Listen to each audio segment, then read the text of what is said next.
সুপ্রিয় দর্শক, আসসালামু আলাইকুম ওয়া রাহমাতুল্লাহি ওয়া বারাকাতুহু। আমি আজকে আপনাদের সাথে একটি তথ্য শেয়ার করব, যা কিনা আপনি শুনলে সেটি অবাক হবেন। আপনি কি জানেন, বাংলাদেশে প্রতিদিন গড়ে 64 জন মানুষ সড়ক দুর্ঘটনা বা ট্রাফিক আইন সম্বন্ধে অনেক ধারণা থাকার পরেও আমরা ঠিকমতো মানতে চাই না।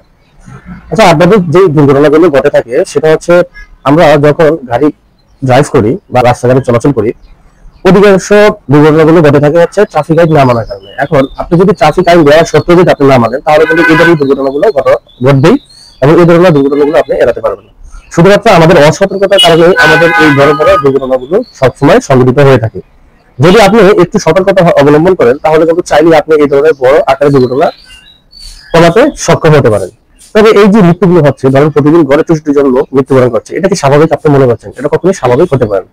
কিছু দুর্ঘটনা আছে আমাদের নিজেদের কারণেই সংঘটিত হয়, আর কিছু দুর্ঘটনা আছে প্রাকৃতিক নিয়মে যে সংঘটিত হয়, সেটা সংঘটিত হবেই। তবে সেই ক্ষেত্রে আমাদের সবাইকে সতর্কতা অবলম্বন করতে হবে। তবে আমরা অনেক সময় দেখি, চলাচল করার সময় যে সকল গাড়ি যতটুকু পরিমাণ গতি থাকার কথা, ওই সকল গাড়ি প্রয়োজনের তুলনায় অতিরিক্ত গতি দিয়ে গাড়িগুলো ড্রাইভ করা হয়। যে জায়গায় যতটুকু সময় যাওয়ার কথা সেই জায়গায় চেষ্টা করে আর একটু তাড়াতাড়ি যাওয়া, তখনই হচ্ছে এই ধরনের বড় আকারে দুর্ঘটনাগুলো সংঘটিত হয়। যখন একটি দুর্ঘটনা সংঘটিত হয়, সেটার সাথে কিন্তু যারা সম্পৃক্ত থাকে সবাই কিন্তু সেটার ভুক্তভোগী হয়। তবে আমাদের অবশ্যই সেই বিষয়ের দিকে লক্ষ্য রাখতে হবে। যদি আপনি একটু সতর্কতা অবলম্বন করেন বা ট্রাফিকে মেনে চলেন, তাহলে চাইলে আপনি এই ধরনের দুর্ঘটনা এড়ানো সম্ভব হবে। কিন্তু আমরা সেটা না করে আমরা কোনো কিছু তোয়াক্কা করতে চাই না। সবসময় আমরা নিজেদের কাজকে অনেক বেশি প্রায়োরিটি দিই, এবং আমরা সবসময় চিন্তা করি যে কত তাড়াতাড়ি ওই কাজটুকু করা যাবে। কিন্তু এই যে আমরা তাড়াহুড়া করি, তাড়াহুড়া করতে যেই আমাদের বড় আকারে দুর্ঘটনার সময় সংঘটিত হয়ে থাকে।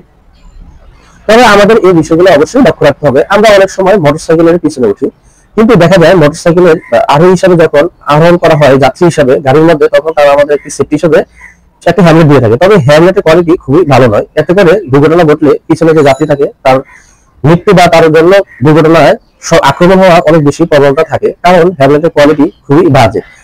আপনি যখন একজন ড্রাইভার হিসেবে একটা ভালো হেলমেট ব্যবহার করবেন, আপনার যেমন নিরাপত্তার প্রয়োজন, সেই সাথে হচ্ছে যে যাত্রী মোটরসাইকেলের পিছনে আরোহণ করে তারও অবশ্যই নিরাপত্তার প্রয়োজন। কারণ উভয়েরই নিরাপত্তার প্রয়োজন, কারণ উভয় হচ্ছে কোনো না কোনো একজন পরিবারের সদস্য, যা কিনা আপনি দুর্ঘটনায় সংঘটিত হলে সবার ক্ষেত্রেই সমস্যা সৃষ্টি শুরু হবে। অনেক সময় আমরা রাস্তাঘাটে দেখি ট্রাফিক পুলিশ যখন ট্রাফিক সিগন্যাল দেয়, তখন হচ্ছে আমরা ট্রাফিক সিগন্যাল দেওয়ার সাথে সাথে আমরা তাড়াহুড়া বেড়ে যায় আমাদের মধ্যে। দেখা যায় একদিক দিয়ে গাড়ি আসতেছে, আরেক দিকে গাড়ির সামনে দিয়ে দৌড়াদৌড়ি করতেছে। এই যে তাড়াহুড়া বা অস্থিরতার কারণে আমাদের এই দুর্ঘটনাগুলো বেশি ঘটে, এবং এই দুর্ঘটনাগুলো ঘটার আমরাই প্রধান হচ্ছে কারণ। এখন আপনি যদি এই ঘটনাগুলো আপনি এড়াতে চান, তাহলে অবশ্যই আপনাকে কিছু সতর্কতা অবলম্বন করতে হবে এবং কিছু নিয়ম মেনে চলতে হবে। যদি আপনি তাড়াহুড়া করেন বা ওই নিয়মগুলো মেনে না চলেন, তাহলে দেখবেন দুর্ঘটনার কবলে পড়বেন। এই দুর্ঘটনাগুলো বেশিরভাগই ঘটে যাত্রী বা পথচারীর অসতর্কতার কারণে। যদি আপনি একটু সতর্কতাভাবে রাস্তা পার হন, যেমন পুলিশ ট্রাফিক সিগন্যাল দিয়েছে, আপনাকে দেখে 2-1 সেকেন্ড দেরি করে, 1 মিনিট দেরি করে যদি আপনি রাস্তাটা পার হন বা পারাপার হন, তাতে করে আপনার ঝুঁকিটা অনেক বেশি কমে যাবে। রাস্তাঘাটে প্রচুর পরিমাণে ফুটওভার ব্রিজ রয়েছে, কিন্তু আমরা ফুটওভার ব্রিজ খুবই ব্যবহার কম করি। আমাদের মধ্যে অনেক বেশি তাড়াহুড়া থাকে, সেজন্য আমরা কি করি, কত তাড়াতাড়ি আমরা এ থেকে ওপার হবো, তখনই আমরা গাড়ির মধ্যে পড়ে যাই। তখনই দেখা যায় বড় আকারের দুর্ঘটনা ঘটে।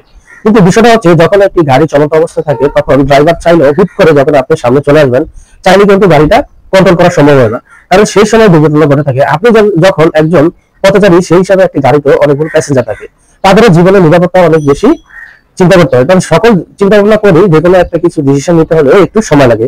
কিন্তু আমি বলবো, অবশ্যই যারা আমাদের মতন পথচারী আছেন বা যারা আমাদের মতন প্যাসেঞ্জার আছে, অবশ্যই তারা সতর্কতা অবলম্বন করবে। তবে আমি বাইক ড্রাইভার বা গাড়ির ড্রাইভার ভাইদেরকে উদ্দেশ্য করে বলছি, আপনারা যখন গাড়ি চালাবেন বা ড্রাইভ করবেন, গাড়ি যথাযথ গতিতে বা স্পিডে গাড়ি চলাচল করবেন। যদি আপনি প্রয়োজনের তুলনায় অতি বেশি গাড়ির স্পিড দেন, এতে করে মানুষের জীবন অনেক বেশি ঝুঁকিপূর্ণ হয়ে পড়ে, এবং অনেক সময় দেখি আমরা ওভারটেক করতে যাই, এক গাড়ি আরেক গাড়িকে হয়ে থাকে। তবে এই বিষয়টা লক্ষ্য রাখবেন, যখনই গাড়ি ড্রাইভ করবেন, ওভারপাসিং বা ক্রসিং করার কিছু নেই। আপনি সতর্কতাভাবে গাড়ি চালালে আপনার উসিলায় অনেকেরই জীবন বেঁচে যাবে। আবার অনেক সময় আমরা দেখি যে জায়গাটুকুতে যত পরিমাণ গতি দরকার, তার চেয়ে বেশি ওভার গতিতে গাড়ি চলাচল করে। অনেক সময় ট্রাফিক পুলিশের নিয়ম মানতে চায় না, অনেকে হেলমেটও পরিবর্তন করতে চায় না। তবে আমি সবাইকে বলবো, যখন আপনি গাড়ি ড্রাইভ করবেন বা রাস্তার মধ্যে গাড়ি চলাচল করবেন, অবশ্যই আপনাকে এই কিছু বিষয় মেনে চলতে হবে। যদি আপনি বিষয়গুলো মেনে চলেন, তাহলে উভয়ের জন্য সেফ হয়।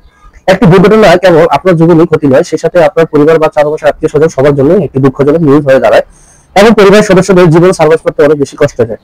তো আশা করি সবাই আমার এই ভিডিওটি দেখবেন এবং কথাগুলো শুনবেন এবং সবাই সতর্কতা অবলম্বন করবেন। তখন পর্যন্ত সবাই ভালো থাকবেন। আসসালামু আলাইকুম ওয়া রাহমাতুল্লাহি ওয়া বারাকাতুহু।